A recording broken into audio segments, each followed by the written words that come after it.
ایک صحابی کھجور لے کے نبی کریم علیہ السلام کے پاس آیا، مٹھی میں کھجور تھے۔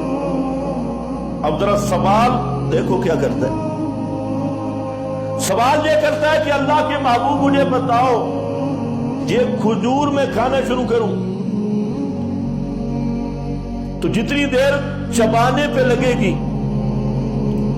اور دوسری صورت ہے کہ میں لڑوں شہید ہو جاؤں اور جنت میں جاؤں، تو کھجور چبانے کا وقت زیادہ لگے گا یا جنت میں جانے کا زیادہ لگے گا؟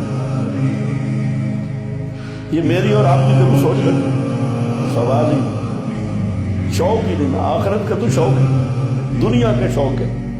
70-80 سال کے بابے کو بھی کہو نہ مرے، توبہ توبہ، گالی نکالی، اس کا مرنے کا پروگرام ہے ہی کوئی، زندہ رہنے کا پروگرام۔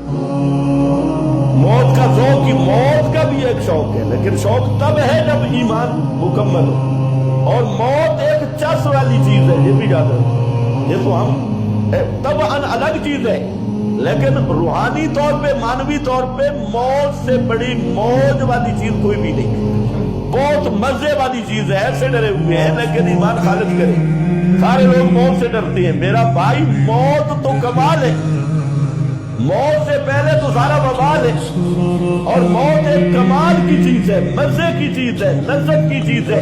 اب دیکھو جس کو لذت سمجھ آئی وہ کھجور اٹھا کے کھڑے، کہ چبانے میں کتنا زیادہ ٹائم لگ جائے گا یا جنت میں جانے کے لیے؟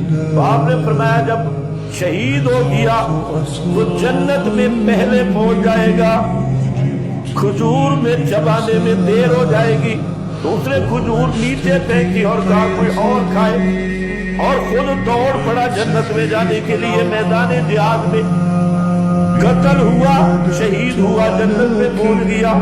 تو یہ وہ لذت اور ذوق ہے، یہ تب ملتا ہے جب ایمان کامل ہو جائے۔ حضرت